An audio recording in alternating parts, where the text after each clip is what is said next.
اعوذ باللہ من الشیطان اللعین الرجیم بسم اللہ الرحمن الرحیم لا حول ولا قوة الا باللہ العلی العظیم الہی انطقنی بالہدا والہمنی التقوی۔ پانچویں ماہ رمضان میں پانچویں سپارے کے خلاصے اور پانچویں روز کی دعا کے ساتھ آپ کی خدمت میں حاضر ہیں۔ پچھلے روزے میں یعنی چوتھے ماہ رمضان میں ہم نے جو خلاصہ بیان کیا تھا اس میں ہم نے آخری بات یہ کی تھی کہ جو محرم خواتین ہیں وہ کون کون سی ہوتی ہیں۔ اس سے ریلیٹڈ جو تسلسل میں ہے وہ نکاح موقت کی اجازت ہے، جس میں خداوند کریم سورہ نساء کی آیت نمبر 24 میں ارشاد فرما رہا ہے فَمَسْتَمْتَعْتُمْ بِهِ مِنْهُنَّ فَآتُوهُنَّ أُجُورَهُنَّ فَرِيضَةً۔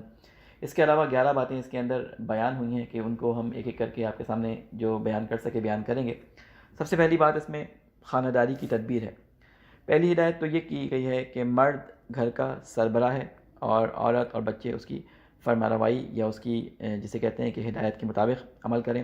پھر نافرمان بیوی سے متعلق مرد کو 3 تدبیریں بتائی گئی ہیں۔ ایک یہ کہ اس کو واضح و نصیحت کرے، اگر نہ مانے تو اس سے بستر الگ کر دے، اور اگر پھر بھی نہ مانے تو انتہائی قدم کے طور پر حد میں رہتے ہوئے اس سے ایک کم مدت کے لیے اظہار بے رغبتی کرے، کیونکہ لفظ ضرب میں جو آیت میں موجود ہے اس کی اپنی خاص تفسیر ہے، اس کی طرف آپ مفسرین کی طرف رجوع کریں گے، ابھی اس موقع نہیں ہے کہ اس کو بیان کیا جائے۔ پھر اس کے بعد امامت اور اولیاء کا تعین ہے کہ یہ اولی الامر والی جو آیت ہے، آیت نمبر 59، جس میں اللہ تعالیٰ نے فرمایا کہ میں اللہ، رسول اور اولی الامر کی ولایت کا اعلان کیا گیا ہے۔ خود اہل سنت مفسرین کے مطابق حضرت علی علیہ السلام اور ان کی اولاد و معصومین علیہ السلام یہاں پہ اولی الامر سے مراد لیے گئے ہیں۔ خود رسول اکرم صلی اللہ علیہ وآلہ وسلم کو وسیلہ قرار دینے کا ذکر اس میں کیا گیا ہے۔ چوتھے نمبر پہ جو بات بیان ہوئی ہے وہ امام علی علیہ السلام اور بقیہ اہل بیت کی فضیلت سے متعلق اور بھی اصحاب کی فضیلت سے متعلق آیت نمبر 69 میں بیان ہوا ہے کہ جب جناب حضرت امیر حضرت حمزہ، امام علی، جناب جعفر طیار اور مختلف شہداء اور صدیقین اور صالحین کہہ کر ان کو خطاب کیا گیا ہے۔ عدل و احسان کا حکم دیا گیا ہے، پانچویں چیز کہ اجتماعی زندگی بھی اس سے درست ہوتی ہے، اور انسانوں کو چاہیے آپس میں چاہے وہ اپنا جاننے والا ہو یا نہ ہو، عدل کے ساتھ اور احسان کے ساتھ ان کے ساتھ رغبت کریں۔ احسان کے بارے میں انشاءاللہ کسی وقت گفتگو میں موقع ملا تو بیان کریں گے کہ احسان کرنا اللہ تعالیٰ کی طرف سے پسندیدہ عمل ہے، لیکن اس کے لیے خلوص نیت شرط ہے۔ احسان کر کے جتانا اس احسان کو ضائع کر دیتا ہے، اور قرآن کریم میں اس سے متعلق پوری جہاں پہ انفاق کی آیتیں بیان کی گئی ہیں وہاں پہ بتایا ہے کہ جو لوگ منت اور اذیت کے ذریعے جس پہ احسان کیا جاتا ہے اپنی باتوں کو دہرائیں تو وہ احسان تو ان کا ضائع ہوتا ہی ہے، بلکہ وہ اس شخص کے جو ہے وہ مقروض بھی ہو جاتے ہیں کہ اس شخص کی حتق یا حرمت کو انہوں نے پامال کیا ہوتا ہے، جس کو انہوں نے قرض دیا ہوتا ہے، اگر اس کو جتایا جائے۔ جہاد کی ترغیب دی گئی ہے اس کے اندر، اس سپارے میں جو بتایا گیا ہے کہ موت سے نہ ڈرو، وہ تو گھر بیٹھ کے بھی آ سکتی ہے۔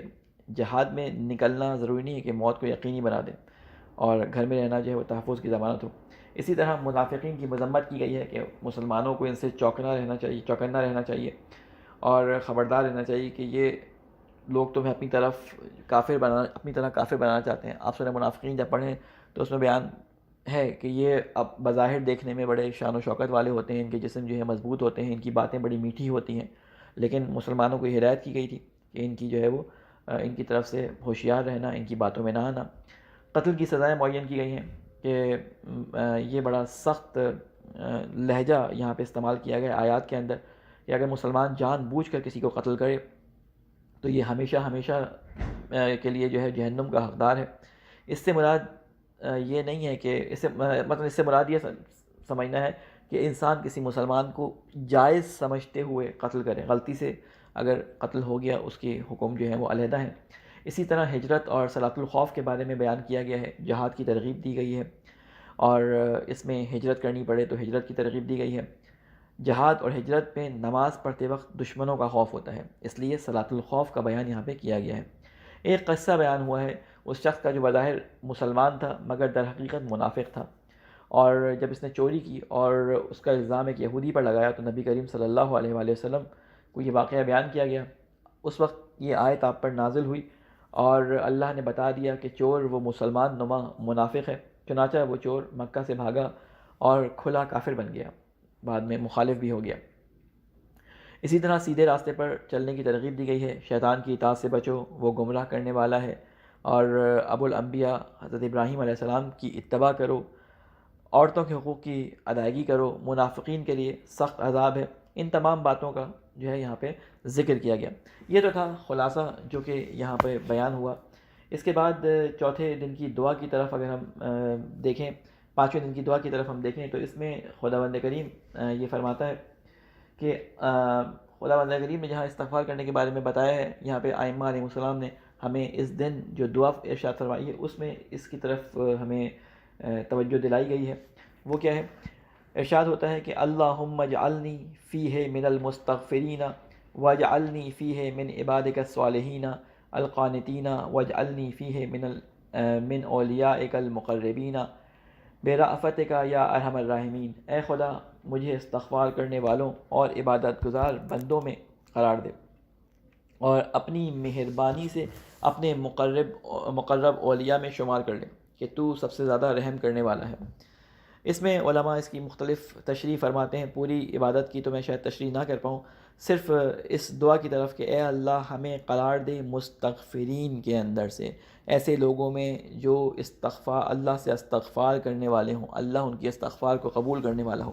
استغفار کے بارے میں قرآن مجید میں کئی آیتیں ہیں اور مختلف طریقوں سے جو ہے وہ اللہ تعالیٰ نے جو ہے اس کے بارے میں بیان فرمایا ہے کہ کس طرح سے استغفار کرو، استغفار سے کیا کیا فائدے ہیں۔ خود استغفار جو ہے اس سے مراد کیا ہے، اگر ہم دیکھیں تو ڈکشنری میں ہمیں معنی جو ملتا ہے استغفار لفظ غفرہ سے ملا ہے، اس کے معنی ہے ڈھانپنا، محو کرنا، پاک کرنا۔ اور اگر اصطلاح میں دیکھیں تو زبانی اور عملی درخواست ہے جو پچھلے گناہوں اور کوتاہیوں اور تہمتوں کو جو ہے وہ دور کرنے کے لیے کی جائے۔ ہمیں جو ہدایات کی گئی ہیں اس میں یہ بتایا گیا ہے کہ استغفار صرف یہ نہیں ہے کہ گناہوں سے بخشش مانگی ہے، بلکہ استغفار سیپریٹلی الگ سے جدا گانا انفرادی طور پہ خود ایک عبادت ہے اور دعا ہے، اور بہترین عبادت سے اس کو تعبیر کیا گیا ہے۔ امام علی کی حدیث کے مطابق استغفار علیین کی صفات میں سے ایک صفت ہے، اسی لیے ائمہ علیہ السلام اور انبیاء علیہ السلام کی دعاؤں میں آپ کو استغفار کثرت سے ملتی ہے۔ اس کا مطلب یہ نہیں ہے کہ ان سے کوئی گناہ سرزد ہوا ہے، بلکہ اللہ تعالیٰ نے کیونکہ استغفار کرنے کا حکم دیا ہے تو گویا خود استغفار ایک عبادت ہے، اور اس کے لیے ضروری نہیں کہ کوئی گناہ ہی کیا جائے۔ اس کے معنی جو ہم نے بیان فرمایا لفظی معنی کہ ڈھانپ دینا، محو کرنا، تہمتوں کو چھپا دینا، یہ معنی استغفار کے اندر بہت ساری جو باتیں ہیں انشاءاللہ تفسیر کے اندر آپ اس کو پڑھیں گے پتہ چلتی ہیں۔ خود نبی کو اللہ تعالیٰ نے حکم دیا کہ آپ استغفار کریں۔ سورہ نصر میں ارشاد ہوتا ہے اذا جاء نصر اللہ والفتح ورأیت الناس يدخلون فی دین اللہ افواجا فاستغفر کہ اے نبی جب جو ہے آپ اللہ تعالیٰ کی مدد آ جائے اور مومنین جو ہے فوج در فوج جو ہے وہ داخل ہونے لگیں اسلام کے اندر، تو آپ استغفار کریں۔ یعنی استغفار کوئی یہ نہیں کہ گناہ کے، آپ یعنی شکرانے کے طور پہ بھی استغفار کی جاتی ہے۔ یہاں پہ کیا ہے کہ جب ایک فوج در فوج مسلمان داخل ہونا چاہیں واستغفر یعنی استغفار کریں، ٹھیک ہے۔ اسی طرح امام علی علیہ السلام سے ایک روایت منقول ہے کہ کوئی آیا اور اس نے یہ شکایت کی کہ ہمارے ہاں جو ہے وہ فصل نہیں ہوتی، اور اس طرح کی دو تین باتیں ہیں وہ اکثر خطبہ اپنے جو ہے وہ مجالس میں بیان کرتے ہیں استغفار کے جہاں پہ ذکر ہوا ہے۔ لیکن میں قرآن کی ایک دو آیتیں بتاؤں جس میں ہمارے نے فرمایا تھا کہ استغفار جو ہے وہ اس بات کا باعث بھی بنتی ہے کہ اگر کسی پہ تنگی رزق ہے، اگر کسی کی جسے کہتے ہیں بندش جسے کہتے ہیں غذا یا رزق اس کے اوپر ہو گئی ہے کسی وجہ سے، تو وہ استغفار کرے۔ اور مختلف موارد میں اگر بارش نہیں ہو رہی تو استغفار کرے، خوش سالی ہو گئی ہے تو استغفار کرے۔ مختلف قرآن کے اندر قرآن کی آیتوں میں اس کے بارے میں حکم ہے۔ استغفار کی طرف اگر ہم رجوع کریں تو مختلف طریقے سے آیا ہے کہ اگر خدا سے تم استغفار کرو گے تو خدا جو ہے اپنے پاس سے تمہیں جو ہے وہ تمہارے اوپر بارشیں برسائے گا۔ اب سوال یہ پیدا ہوتا ہے کہ استغفار کی کوئی شرائط بھی ہیں یا استغفار کس طرح سے کی جائے، یعنی کون سی استغفار قبول ہے اور کون سی استغفار قبول نہیں ہے۔ اگر ہم قرآن مجید کی روشنی میں اس کو ہم دیکھیں تو کچھ لوگ ہمیں استغفار کرتے ہوئے نظر آتے ہیں جن کی مختلف کیٹیگریز ہیں۔ ایک وہ استغفار ہے جو سورہ نساء کی آیت نمبر 64 میں مومنین کے بارے میں ہے کہ مومنین کو یہ حکم دیا گیا ہے کہ اگر وہ کوئی گناہ کر دیں، ان سے کوئی سرپیچی ہو جائے، خدا کی کوئی نافرمانی ہو جائے تو وہ خود بھی استغفار کریں اور اپنے رسول کے پاس رسول خدا کے پاس جائیں، اور رسول خدا کے پاس جا کر اگر رسول خدا ان کے لیے استغفار کریں تو اللہ یقیناً ان کی توبہ کو قبول کرنے والا ہے۔ لیکن کچھ لوگوں کے بارے میں بتایا گیا ہے کہ اس سے پہلے کہ میں ان لوگوں کا ذکر کروں بتا دوں کہ اگر اللہ اور اس کا رسول اور مومنین خود اپنے لیے استغفار کریں اور ان تمام شرائط کے ساتھ، تو اللہ ان کے استغفار قبول کرتا ہے. لیکن بعض جگہیں ایسی بیان کی گئی ہیں کہ اگر رسول بھی جو ہے وہ دعا کرے تو وہ استغفار قبول نہیں ہوتی. اور وہ جگہ کون سی ہے؟ وہ ہے منافقین کی استغفار. اگر منافقین جو ہیں وہ استغفار کریں، اور سورہ کے اندر ارشاد ہوا ہے کہ اگر اے رسول جو آپ کے جو جسے کہتے ہیں نا کہ وہ لوگ جو آپ کے پاس آتے ہیں اور وہ دل میں نفاق رکھتے ہیں خدا اور رسول کے بارے میں، اگر 70 مرتبہ بھی آپ ان کے بارے میں استغفار کریں تو ان کی استغفار جو ہے وہ قبول نہیں کریں گے ہم ان کے حق میں آپ سے استغفار. یا وہ لوگ جو گنوار ہیں یا سست ہیں یا جیسے کہتے ہیں پیچھے رہ جانے والے ہیں، ان کے بارے میں بھی کہا گیا کہ ان کی استغفار بھی جو ہے وہ قابل قبول نہیں ہے. مثال سورہ فتح کے اندر آیت نمبر 11 کے اندر جو ہے اس کا خلاصہ آپ انشاءاللہ دیکھ لیں گے کہ اگر صرف زبانی استغفار کی جائے، اور وہ آ کے مثلا اس میں آیت کا خلاصہ یہ ہے کہ وہ کہتے تھے کہ ہم جو ہیں وہ اپنی اولاد اور اپنے گھر والوں اور اپنی ازواج کی وجہ سے جو ہے وہ یہ کام انجام نہیں دے سکے، اور کسی بھی وہ ایک جھوٹی تعبیریں اور جسے کہتے ہیں عذر لے کے آئیں اور رسول خدا سے کہیں کہ ہم سستی کی وجہ سے استغفار جو ہے وہ نہیں کر سکے، تو اللہ تعالیٰ کہتا ہے کہ ان کی لیے جو آپ استغفار کریں گے وہ بھی قابل قبول نہیں ہے، کیونکہ انہوں نے خود استغفار کرنے میں جلدی نہیں کی. یہ صرف اپنی بات کو مٹانے کے لیے، بات کو چھپانے، اپنی سستی کی وجہ سے یہ وہ غفلت میں پڑے رہے اور انہوں نے استغفار نہیں کی، اور اب یہ آ گئے ہیں آپ کے پاس استغفار کرنے کے لیے. ان لوگوں کی استغفار بھی جو ہے وہ قبول نہیں ہے. بس مختصر سا وقت ہمارے پاس ہے، میں اس میں بیان کر دوں کہ وہ کون سی شرائط ہیں کہ جن میں استغفار قبول ہوتی ہے. امام علیہ السلام نے 6 شرطیں بیان کی ہیں روایت کے اندر کہ وہ 6 شرطیں اگر نہ پائی جائیں تو استغفار جو ہے وہ قابل قبول خدا کی بارگاہ میں نہیں ہوتی. ان کو میں جلدی فہرست وار آپ کے سامنے بیان کر دوں. سب سے پہلی شرط استغفار کی ہے پشیمانی. اللہ تعالیٰ سے اس بات کے لیے پشیمان ہونا، اس بات کے لیے غمگین ہونا، اس بات کے لیے نادم ہونا کہ آئندہ وہ جو ہے وہ جو گناہ اس سے ہو گیا ہے وہ اس پہ پشیمان ہے. دوسری چیز گناہ تکرار نہ کرنے کا ارادہ کرنا، یعنی جس وجہ سے جو اس کے اوپر گناہ کرنے کا ارادہ مسلط ہوا یا جس وجہ سے اس نے گناہ کیا، یہ ارادہ کر لے کہ آئندہ اس گناہ کو دوبارہ انجام نہیں دینا. اگر دل میں یہ ہو گیا آئندہ بھی اس گناہ کو انجام دوں گا، ابھی میں استغفار کر کے اپنے پچھلے گناہ معاف کر دوں، تو یہ استغفار کی شرائط کو پورا نہیں کرتا، بلکہ آئندہ گناہ چھوڑنے کی جو ہے وہ نیت انسان کے اندر موجود ہونی چاہیے. تیسری چیز جو بیان کی ہے مولا امیر المومنین علیہ السلام نے، وہ ہے جو حقوق لوگوں کے اس نے ضائع کیے ہیں ان کو پلٹا دے. اور چوتھی جو شرط ہے وہ واجبات جو اس سے ترک ہوئے ہیں ان کو بجا لائے. کوئی نمازیں قضا رہ گئی ہیں، نمازوں کی استغفار یہ ہے کہ ان نمازوں کو ادا کیا جائے. روزوں کی استغفار یہ ہے کہ ان روزوں کو قضا کیا جائے، یا اگر روزے نہیں رکھ سکتا تو اس کی فدیہ یا کفارہ جو بھی اس کے پر واجب ہوتا ہے وہ دے. یتیم کا مال کھایا تو اس کا مال پلٹا دے. کسی کا دل دکھایا ہے تو اس کا پہلے اس سے رضا طلب کرے. وہ ساری شرائط جو بیان کی جاتی ہیں.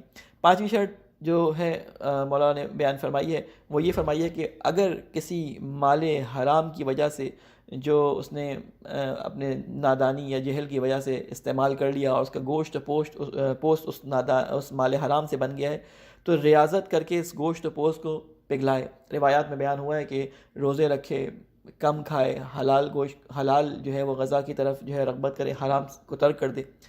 چھٹی شرط جو مولانا نے بیان کی ہے کہ جس طرح اس نے گناہ کی لذت کو اپنے جسم کو چکھایا تھا، گناہ کر کے اس کو مزہ آتا تھا، اسی طرح وہ ریاضت اور عبادت کی سختی جو ہے اپنے جسم کو چکھائے. عبادت کرے، کثرت کے ساتھ جو ہے وہ راتوں کو اٹھ کے جو ہے وہ عبادت کرے. یہ 6 شرائط جو ہیں وہ بیان کی گئی ہیں جس میں یہ بتایا گیا ہے کہ استغفار کن شرائط کے ساتھ قبول ہوتی ہے. ایک صرف چھوٹی سی بات بتا کے میں بات کو ختم کروں کہ استغفار کا بہترین وقت کون سا ہے. روایات کے اندر استغفار کا بہترین وقت جو بتایا گیا ہے وہ سحر کا وقت ہے، یعنی سحری. آج کل ہمیں رمضان المبارک میں یہ وقت نصیب ہوتا ہے، سحری کے لیے ہم اٹھتے ہیں، ایک توفیق اجباری ہوتی ہے. کوشش کریں کہ اس وقت میں زیادہ سے زیادہ جو ہے وہ استغفار کریں. نماز شب جو ہے وہ بہت زیادہ تاکید کی گئی ہے کہ نماز شب پڑھا کریں.